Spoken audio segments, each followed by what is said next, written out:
Voy a comentar un libro que tiene que ver con una charla que voy a impartir hoy en el grupo de investigación Genealogías del Pensamiento Contemporáneo de la Universidad Autónoma de Madrid, concretamente del área de filosofía. Se trata del libro titulado Preferiría no hacerlo, Barleby el escribiente, que está publicado en la editorial Pretextos de Valencia. Se trata de un volumen en el que está el conocidísimo texto de 1853 de Herman Melville, Barleby o el escribiente, seguido de 3 ensayos sobre este mismo cuento, sobre esta misma novela corta, que son ensayos de Gilles Deleuze, Giorgio Agamben y José Luis Pardo. Me voy a entregar ahora, por tanto, a presentar algunas de las ideas principales que desarrollan en esos 3 ensayos Deleuze, Giorgio Agamben y José Luis Pardo. El texto de Gilles Deleuze se titula Barleby o la fórmula y comienza señalando que Barleby no es una metáfora del escritor ni es un símbolo de nada. También apunta que se trata de una novela, de un texto de una violenta comicidad que se asemeja a las narraciones de Heinrich von Kleist, de Dostoyevsky, de Franz Kafka o de Samuel Beckett, con las cuales viene a formar una subterránea y brillante secuencia. Sabemos y conocemos de sobra que en esta novela, que en este texto, se dice y se repite la fórmula I would prefer not to, preferiría no hacerlo. Es una especie de función límite, una fórmula que tiene algo de agramatical. Esa fórmula, preferiría no hacerlo, tiene variantes. A veces abandona el condicional, el I would prefer not to, y se vuelve más seca y se convierte en I prefer not to. Otras veces, en sus últimas apariciones, parece como si perdiera su misterio al unirse al infinitivo que la completa y se añade al to, así dice, preferiría no decir nada, preferiría no ser un poco razonable, preferiría no aceptar un empleo, preferiría hacer otra cosa, pero incluso en estos casos, dice Deleuze, podemos sentir la presencia sorda de la insólita fórmula, el I would prefer not to, que sigue atormentando el lenguaje de Barleby. Él mismo añade, no soy un caso particular, no tengo nada particular. Es la forma de I am not particular, como indicando que cualquier cosa que pudiera proponérsele no sería más que otra particularidad que caería bajo el peso de la gran fórmula del I would prefer not to, del prefiero no, que resulta completa en cada ocasión. La fórmula, advierte Deleuze, aparece en 10 momentos principales, en cada uno de los cuales es repetida con variaciones. Barleby trabaja como copista en una oficina de un abogado y no deja de copiar, se dice allí, silenciosa, lánguida y mecánicamente. La primera aparición de la fórmula del I would prefer not to tiene lugar cuando el abogado le pide que coteje sus copias releyendo las de otros 2 empleados y ahí Barleby ya pronuncia la fórmula preferiría no hacerlo. La segunda vez es cuando el abogado le llama para que relea sus propias copias. La tercera, cuando le invita a leer con él cara a cara.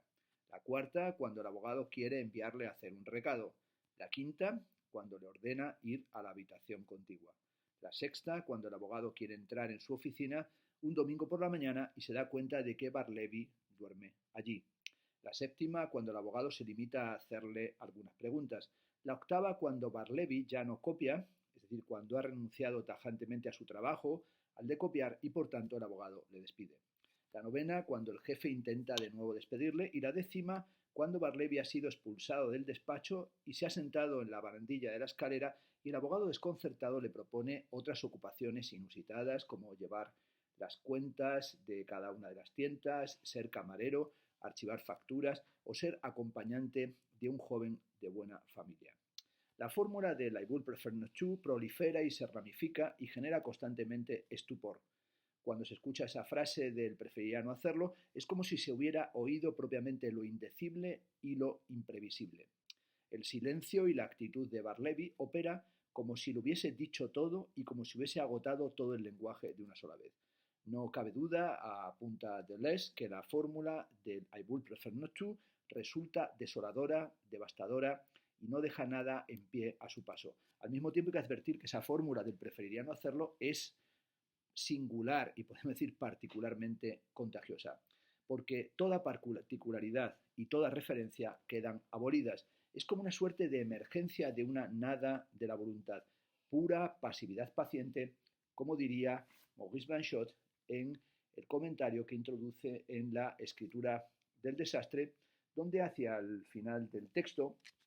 dice lo siguiente: en Barleby el enigma procede de la pura escritura, que no puede ser más que copia, esto es, reescritura de la pasividad en la que desaparece dicha actividad y que pasa insensible y súbitamente de la pasividad ordinaria, la reproducción, al más allá de todo pasivo, vida tan pasiva con la decencia oculta del morir, que no tiene la muerte como salida, que no hace de la muerte una salida.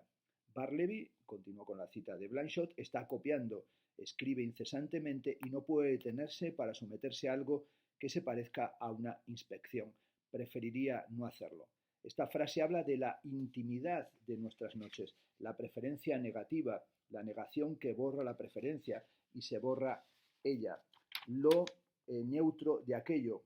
que no cabe hacer, la retención, la mansedumbre que no puede llamarse sino obstinada y que desbarata la obstinación con aquellas pocas palabras. El lenguaje calla perpetuándose. Esta pura pasividad paciente, por tanto, de la que habla Blanchot en torno a Barleby, también tiene que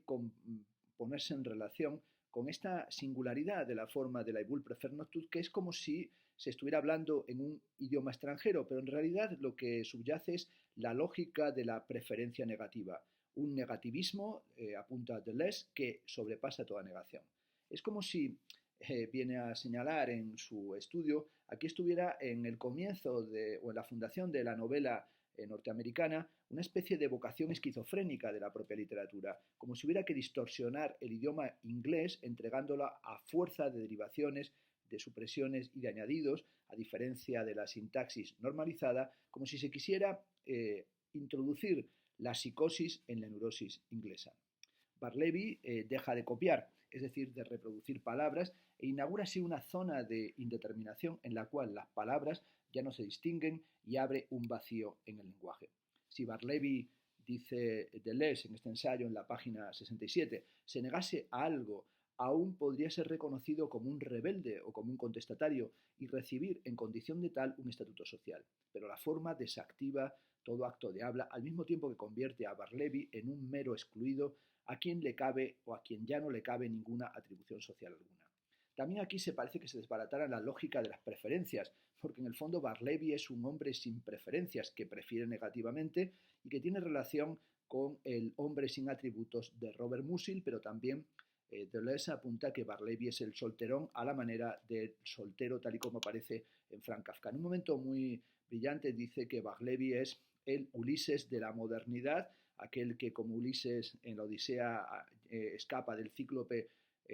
renunciando al nombre, mi nombre es nadie. En este sentido, Barleby es el hombre anonadado, es ese hombre de las grandes metrópolis que se puede poner en relación con El hombre de la multitud, el cuento de Edgar Allan Poe. Barleby estaba en la oficina detrás de un biombo, quiere escapar de todas las miradas y cuando le quitan el biombo se convierte en un sujeto contemplado por todos, en alguien, podríamos decir, gorgonizado o medusizado, alguien inmóvil y petrificado. Deleuze apunta que se podría interpretar a Barleby a partir de la teoría de la rivalidad mimética y sin duda esto lo podríamos hacer si siguiéramos la lectura, por ejemplo, desde algunos textos de René Girard, no propiamente sobre Barleby, sino sobre mentira romántica, verdad novelesca. Aquí se trata de una novela, de una Bildungsroman, de una novela de formación que podría llamarse también novela de referencia, en la que es fundamental la cuestión de la identificación y cómo aparece aquí Barleby como un ejemplo de negativismo hipocondriaco. No tiene ninguna voluntad en absoluto, nada de voluntad, mejor que voluntad de nada. Esto es, no pueden sobrevivir más que petrificándose, negando la voluntad, y esta suspensión les santifica. Aquí remiten una nota a pie de página de Deleuze a la concepción de la santidad según Arthur Schopenhauer, en la que habla del acto por el cual la voluntad se niega en la supresión de toda particularidad, y también recuerda a Nietzsche cuando dice que el hombre prefiere incluso ser un demonio que antes que un santo. Esto es, el hombre, se dice en la genealogía de la moral, prefiere incluso tener una voluntad de nada antes que no querer en absoluto. Para Deleuze es importantísimo que el acto fundacional de la novela americana, como el de la novela rusa, consiste en liberar a la novela de la vía de las razones, como en las memorias del subsuelo, dando nacimiento a personajes que se sostienen propiamente en la nada y que solo sobreviven en el vacío, que conservan su misterio hasta el final, desafiando tanto a la lógica cuanto a la psicología. Lo importante para el gran novelista, ya sea Melville, Dostoyevsky, Kafka o Musil, es que todo conserve su carácter enigmático sin ser arbitrario. En suma, establecen una nueva lógica, una lógica plena, pero que no nos remite a la razón, sino que expresa la intimidad de la vida y la muerte. Pero también ahí él encuentra, Deleuze, una vocación esquizofrénica, con lo cual pone en contacto también la lectura de Barleby con Antiedipo y con Mil Plató, con Mil Mesetas, una vocación esquizofrénica y hasta catatónica y anoréxica. Barleby no es un enfermo, sino que es un médico de una América enferma, y en este sentido es un medicine man, es una especie de chamán, pero también llega a decir al final de su ensayo que es el nuevo Cristo o el hermano de todos nosotros. Es algo que no desarrolla, bueno, en realidad se puede decir que el ensayo de Deleuze es un apunte y tampoco es una interpretación minuciosa. El texto de Giorgio Agamben se titula Barleby o de la contingencia y comienza advirtiéndonos que en el texto de Melville se encuentra presente la potencia del no y que esa potencia del no es el hilo secreto de la doctrina de la potencia y de toda potencia que en cuanto tal es una impotencia, que es algo que se encuentra en la metafísica de Aristóteles cuando dice to autou kai kata to autou passa dinamis a dinamia.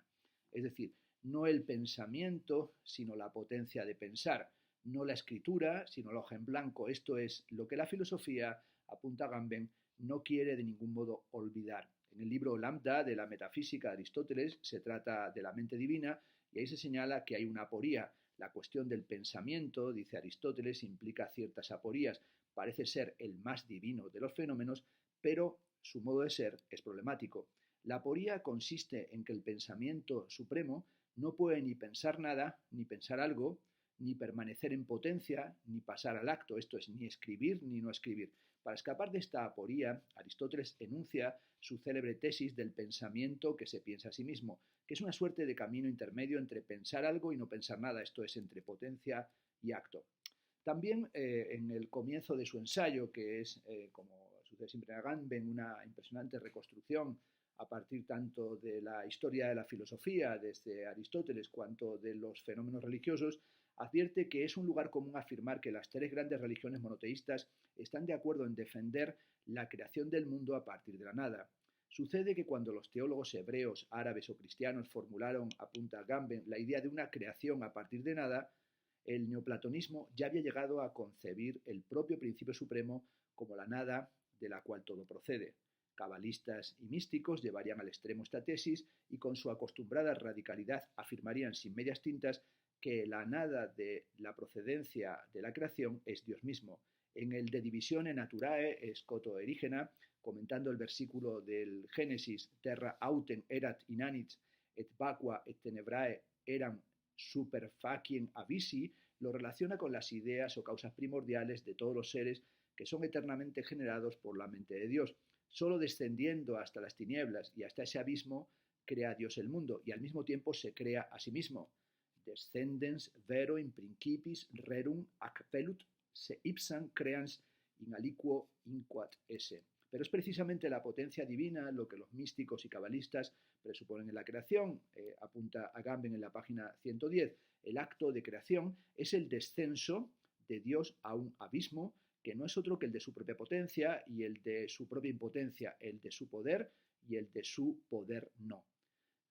Apunta también Agamben la importancia que tiene la fórmula radical de David de Dinat, cuya doctrina fue condenada como herética en el año 1210, cuando habla de Dios en el que pensamiento y materia son una sola y la misma cosa, y ese abismo indiferenciado es la nada de la que procede el mundo y sobre la cual eternamente se sostiene. Y abismo no es una metáfora, como afirmara taxativamente Böhme. Tal cosa constituye en Dios la vida misma de las tinieblas y la raíz divina del infierno, de la cual procede la nada. Solo en el momento en el que alcanzamos ese tártaro y hacemos la experiencia de nuestra propia impotencia, llegamos a ser capaces de crear y llegamos a ser poetas.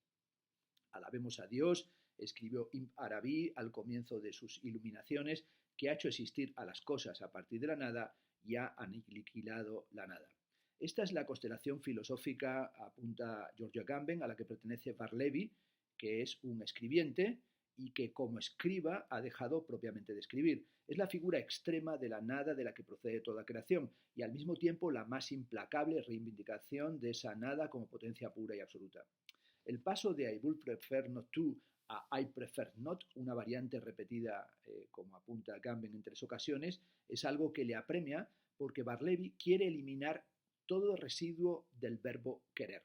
Barleby no acepta ni rechaza, sino que avanza y se retira en su mismo avanzar. Abre así una zona de indiscernibilidad entre el sí y el no, entre lo preferible y lo no preferido. Solo hay una fórmula, apunta Agamben en la página 114, en toda la historia de la cultura occidental que se mantiene a medio camino entre la afirmación y la negación, entre la aceptación y el rechazo, entre el poner y el quitar. Una morfología semánticamente próxima a la letanía del escribiente, y la fórmula registra la registra entre otros un texto con el cual estaba familiarizado toda persona culta del siglo XIX, y se trata del texto de las vidas de los filósofos de Diógenes Laercio. Se trata del ou malón, el no es esto más que aquello, el término técnico mediante el cual los escépticos expresan su pathos más propio, la epogé, la suspensión. Los escépticos, escribe Diógenes Laercio en La vida de Pirrón, no usaban esta expresión en sentido positivo, tetikos, ni negativo, aneiretikos, pues para refutar un argumento decían no existe escila más que en la quimera. Barleby pertenece, por tanto, a esta continuidad del escepticismo, pero también, advierte Agamben, pertenece a la estirpe de los mensajeros, es decir, de los ángeles mensajeros. Allá pertenece también el Bernabé kafkiano, de quien se dice que apenas era otra cosa que un mensajero que ignoraba el contenido de las cartas que se le confiaban, pero también su mirada, su sonrisa, su caminar parecían ser mensajes, aunque él no fuera consciente de ello. Lo que aparece en el umbral entre el ser y no ser, entre lo sensible y lo inteligible, entre la palabra y la cosa, no es el abismo incoloro de la nada, sino el atisbo luminoso de lo posible. A la butad del príncipe de Dinamarca, Hamlet, que resuelve todo el problema en una alternativa entre el ser y el no ser, la fórmula de Barleby, el escribiente, opone un tercer término que trasciende a los otros dos, que sería el escéptico no es más que o y no es más bien. Se trata, por tanto, de un ingrato huésped del nihilismo. Bueno, no voy a desarrollar esta cuestión, pero sí me gustaría recomendaros el libro de Franco Volpi, El nihilismo, publicado en la editorial Siruela, que tal vez sea un libro que tenga que reseñar o que me anime a comentar en otro de estos vídeos para el canal de YouTube, pero sin duda Barleby pertenece a esa impresionante constelación del nihilismo y también de todas esas filosofías del nihilismo que, bueno, que han analizado, como digo, Franco Volpi, y que también nos permitirían analizar desde algunos textos de Massimo Cacciari y, por supuesto, poner en relación con la dialéctica negativa adorniano y también con su teoría estética. Lo que aquí me interesa, como digo, es únicamente daros algunas claves o leer o comentar algunos pasajes de este ensayo y cómo concretamente Agamben entiende que en Barleby se encuentra un importante experimento de la descreación que él pone en relación con Wittgenstein y afortunadamente no con el tópico wittgensteiniano o la forma en la que tópicamente se aproximan muchos intérpretes a Wittgenstein, que es a través de la proposición 7 del Tractatus, famosa, de lo que no se puede hablar es mejor guardar silencio, sino que recuerda, en este caso, la conferencia sobre la ética de Wittgenstein, cuando Wittgenstein dice me maravilla el cielo, como quiera que sea, o también cuando dice estoy a salvo, ocurra lo que ocurra. Pero también pone con su magistral brillantez interpretativa en relación a Barleby con Leibniz, señalando que el espacio en el que se encuentra Barleby es una especie de cárcel piranesiana equivalente a la mente de Dios o una especie de mausoleo egipcio que custodia por los siglos de los siglos la imagen de todo lo que no ha sido pero hubiera podido ser. Benjamin hablaba de una clase de redención que sería el recuerdo que puede hacer de lo incumplido es la felicidad, algo cumplido, y de lo cumplido, el dolor, algo incumplido. Esto es teología, pero es que mediante el recuerdo, señalaba Benjamin, hacemos una experiencia que nos impide concebir la historia de un modo ateológico, al mismo tiempo que nos impide absolutamente escribirla con conceptos teológicos. Él preferiría no hacerlo de Melville, de Barleby, es la restitutio in integrum de la posibilidad, que la mantiene a mitad de camino entre el acaecer y el no acaecer, entre el poder ser y el poder no ser, y es, por tanto, el recuerdo de lo no sucedido. La imposibilidad de querer que Troya haya sido saqueada, de la que habla Aristóteles en la Ética a Nicómaco, es lo que atormenta la voluntad, lo que la transforma en resentimiento. Por eso Zaratustra, en Nietzsche, enseña a la voluntad a querer hacia atrás, a transformar todo así fue en un así quise, como se formula, por ejemplo, en Ecce Homo, y solo a esto cabe llamar redención. Preocupado exclusivamente por la eliminación del espíritu de venganza, Nietzsche se olvida completamente, apunta a Agamben, del lamento de aquello que no fue o que podía haber sido de otro modo. El enigma de Barleby sobre la potencia y la impotencia, sobre lo acontecido y aquello que podría haber sucedido, que también me parece que se podría analizar en relación con el espíritu de la utopía o con los anacronismos tal y como aparecen, y esto no se apunta en estos ensayos, en S-Blog, el enigma final parece que se resolviera a partir de un chismorreo. El abogado que tenía contratado a Barleby encuentra una interpretación y es la de que Barleby habría entrado en esta actitud negacionista, pero también deprimente, porque habría trabajado, habría sido empleado de la oficina de cartas no reclamadas, propiamente Death Letters Office de Washington, de donde habría sido expulsado, despedido, debido a un cambio de la administración. Y es ahí donde comienza la pálida desesperación de Barleby. Una de las frases más hermosas de este texto, hacia el final, es aquella en la que se dice: perdón para los que murieron desesperando, esperanza para quienes murieron sin consuelo, buenas noticias para los que perecieron ahogados por la desdicha y abandonados mensajeras de vida, estas cartas se dirigen a la muerte. Imposible, dice Agamben, sugerir más claramente que las cartas no reclamadas son la cifra de acontecimientos dichosos que habrían podido llegar a ocurrir, pero que no se han realizado. Toda carta indica igualmente el no verificarse de algo. Siempre es en este sentido una carta no reclamada, una lettera morta. Pero también cuando se habla de esa dimensión on errors of life, those letters speak to death, lo que encuentra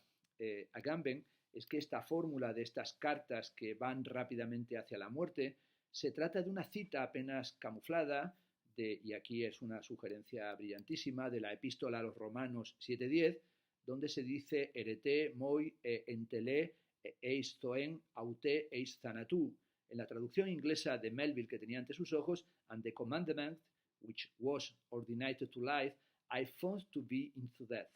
En el texto de Pablo, de San Pablo, el mandato, el entolé, mandar algo, de donde procede epistolé, es el mandato de la ley, de la que el cristiano se ha liberado. A este mandato se refiere la vejez de la letra, y a él se contrapone un poco antes lo que San Pablo llama la novedad de espíritu. En esta perspectiva, no solo adquiere un nuevo sentido la relación de Barleby con el abogado, sino también con la escritura misma. Barleby es un low copyist, esto es, un escriba en el sentido, es un escribiente, un escriba en el sentido de los escribas del Evangelio, y su renuncia a copiar es también una renuncia a la ley, un liberarse de la vejez de la letra. Como sucedió con Joseph K. de Franz Kafka, también en Barleby han visto los comentaristas una figura de Cristo. Deleuze dice que se trata, como hemos visto, de un nuevo Cristo que viene a abolir la antigua ley y a inaugurar un nuevo mandamiento. Irónicamente es el propio abogado de Barleby el que nos lo recuerda cuando dice: a new commandment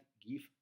I into you, that ye love one another, amarnos los unos a los otros. Pero si Barleby es el nuevo Mesías, no ha venido como Jesús para la redención del pasado, sino para salvar lo que no ha pasado.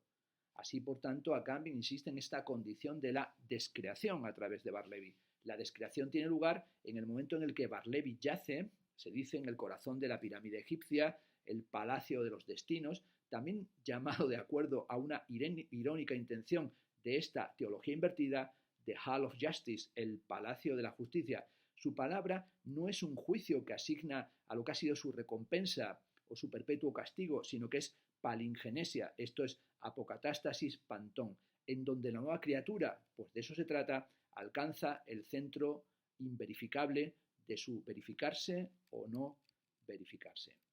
El texto, por tanto, de Agamben es un impresionante ejercicio de interpretación teológica o de interpretación de exégesis, se podría decir, a partir de los textos de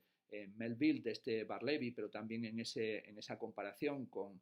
fragmentos de la metafísica de Aristóteles, pero también con textos de la mística, con Leibniz, con Nietzsche, pero finalmente con la epístola a los romanos, con esta carta, para hablarnos de esa dimensión de una redención de aquello que no ha acontecido, pero que podría suceder, lo que le da una especie de potencia de un todavía no, que en cierta medida, aunque Agamben no lo sugiere, podría tener que ver con la concepción de la historia, de la redención y del tiempo que se encuentra en las tesis de filosofía de la historia de Walter Benjamin.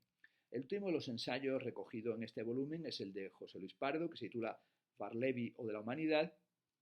y bueno, comienza con una indicación que el resto de los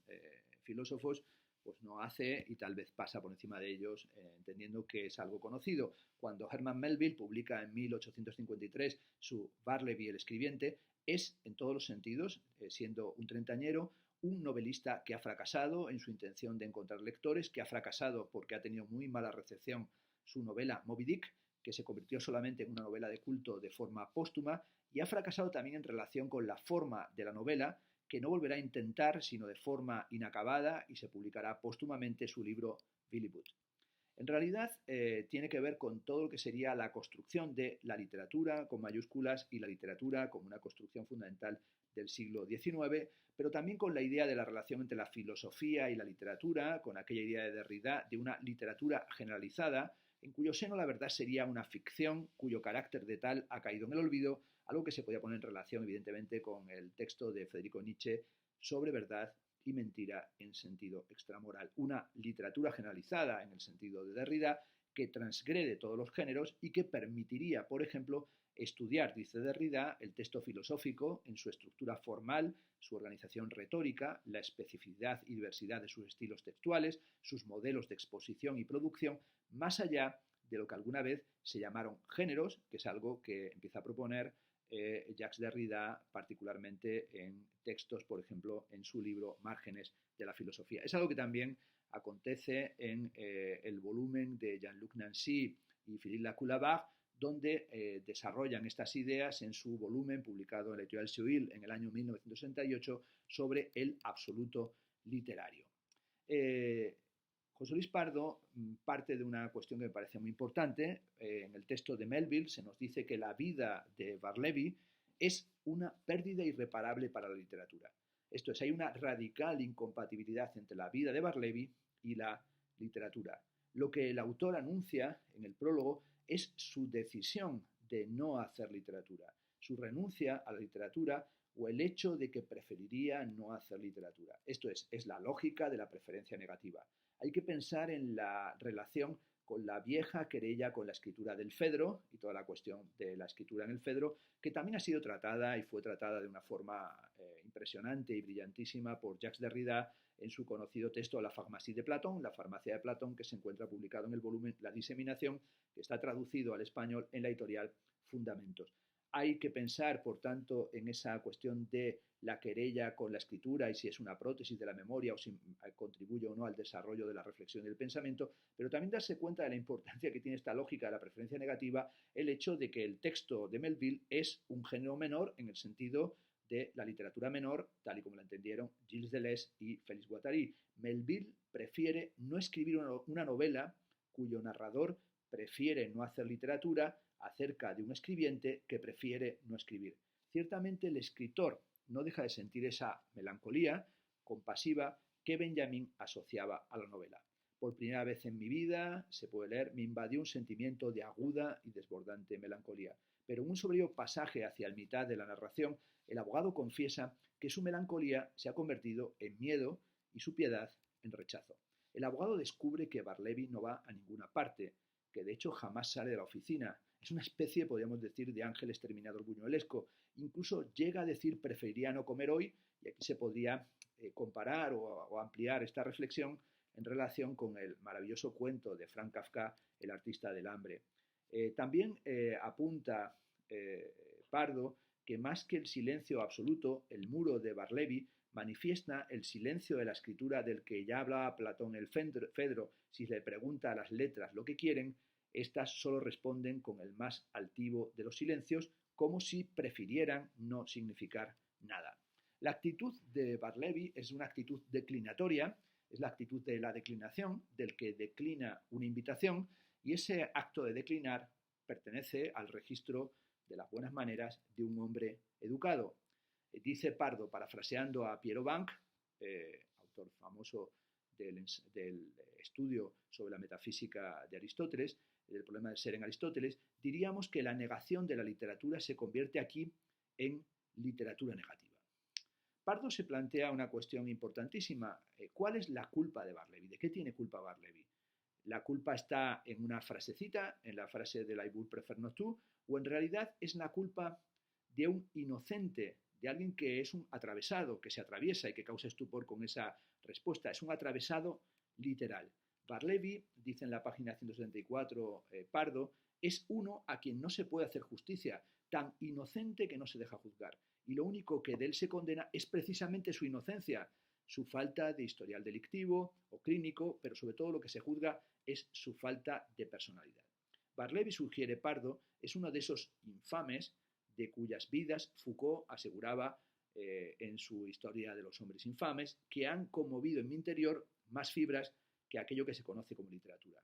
La imposibilidad de encerrar a Barleby entre rejas es la imposibilidad de enterrarlo. Recordemos que el narrador, dice Pardo, se refiere a la cárcel como la tumba y es un encarcelado sin crimen, carga con la pena sin tener la culpa y ahí se encuentra lo divino como una especie de un muerto en vida o como un alma en pena.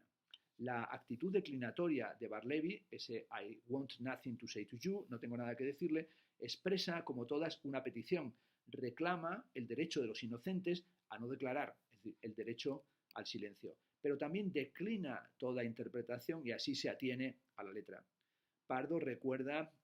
una contestación de Arthur Rimbaud cuando, contestando a la carta de su madre, que estaba alarmada tras la lectura del libro de su hijo, Una saison en enfer, una temporada en el infierno, le preguntaba qué significaba todo aquello y qué había querido decir con ese poema, y lo que hace Rimbaud es responder lacónicamente, literalmente, lo que dice. Es una especie de what you see is what you see, lo que ves es lo que ves, aquella fórmula de Frank Stella que infundió y animó el espíritu del minimalismo. Pero también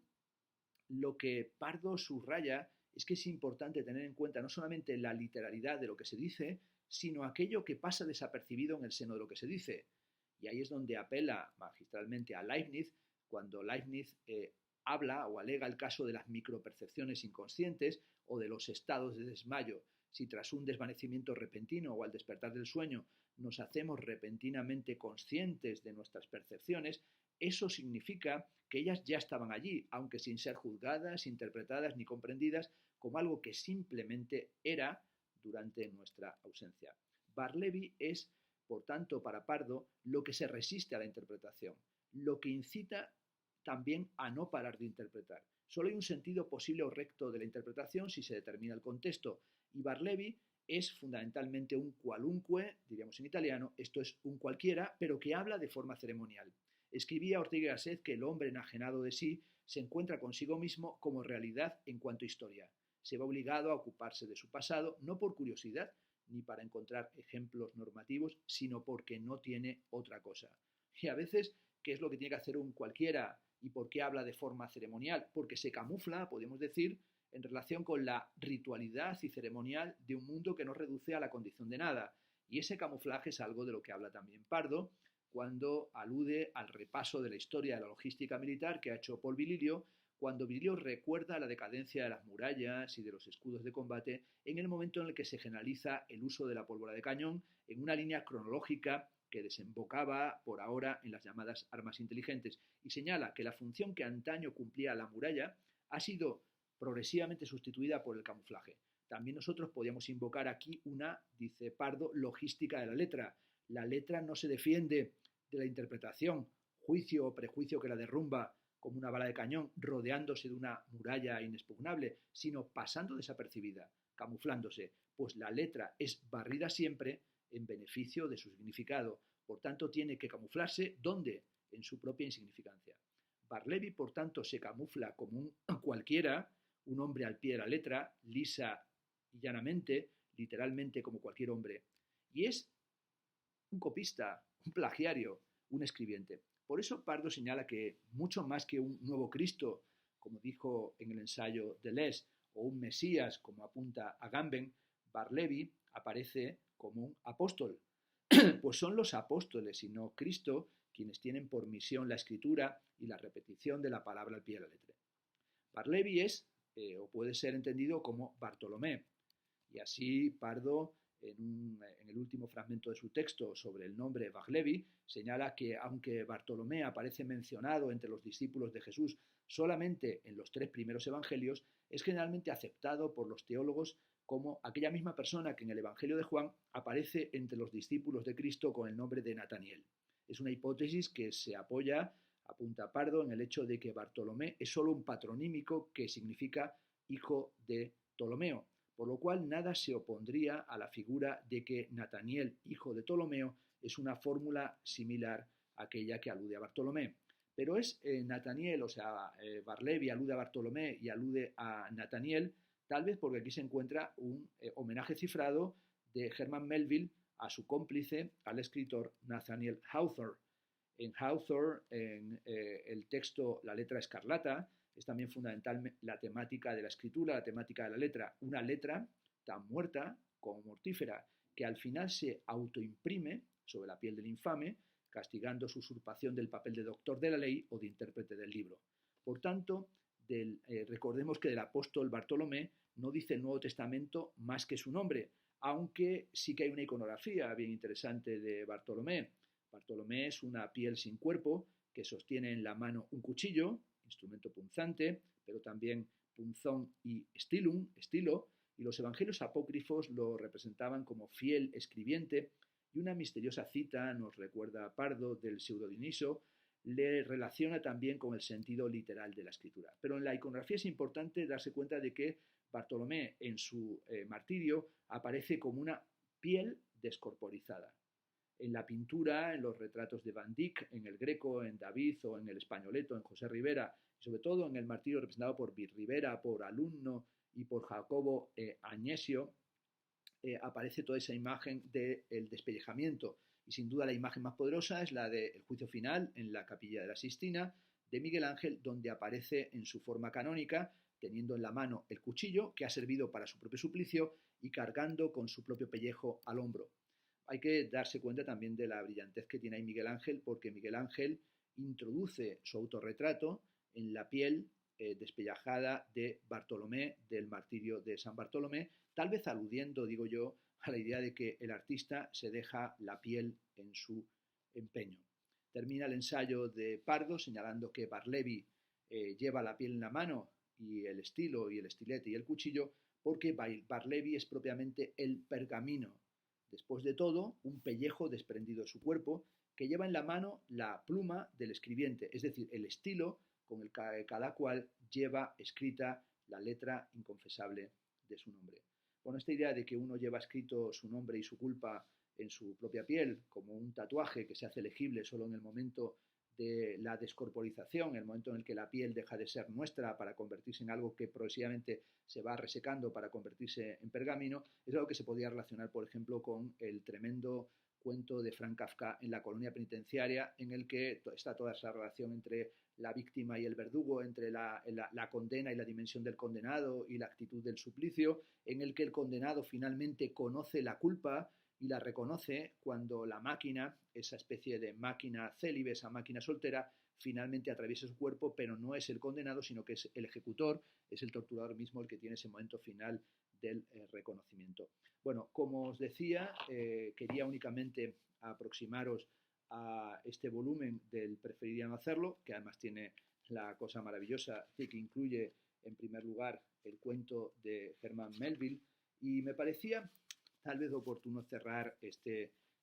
vídeo con el comienzo del cuento para animaros sobre todo también a leerlo, que dice así: soy un hombre de cierta edad, el carácter de mis ocupaciones durante los últimos 30 años me ha llevado a relacionarme más de lo habitual con lo que podía parecer una clase interesante y un tanto peculiar de hombres de los que hasta ahora que yo sepa nada se ha escrito. Me refiero a los copistas legales o escribientes. Bueno, cuando está diciendo que en los últimos 30 años ha estado en relación con los escribientes, habría que recordar que son precisamente esos 30 y tantos años los que tiene Herman Melville cuando escribe Barleby, y que va a ser un texto más de su historia de fracaso en fracaso hasta el fracaso final y el éxito o el reconocimiento que le vendrá de forma póstuma, y va a estar otros 30 y tantos años desde que escriba a mediados de los 50 del siglo XIX, cuando escriba esta novela corta, va a estar otros 30 y tantos años Herman Melville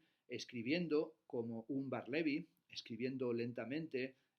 su Billy Budd, pero sobre todo buscando un trabajo, y finalmente el trabajo, esto es auténtica justicia poética, que va a encontrar Herman Melville, es el de oficinista, el de burócrata, y esa condición de oficinista es también la que tenía Frank Kafka, es decir, conocían el mecanismo y la maquinaria del sistema de la jaula de hierro en el sentido beberiano que nos constriñe y que nos asfixia, lo conocían de primera mano. Me doy cuenta, terminando ya este vídeo, que he tenido todo el tiempo encima mío, el no de Santiago Sierra y esta especie de genealogía del no y la genealogía del preferir negativo en el pensamiento contemporáneo es algo sobre lo que hay que seguir, me parece, durante bastante tiempo dándole algunas vueltas. Esto es lo que quería hacer, un pequeño comentario, un comentario no muy extenso sobre este ensayo de Deleuze, Agamben y Pardo en torno a Barleby, el escribiente de Herman Melville, que es un material sobre el que uno vuelve siempre con fascinación, y además no lo quiero ocultar, tengo aquí junto a mí el texto de Enrique Vilamatas, Barleby y compañía, que es uno que comentaré en días siguientes.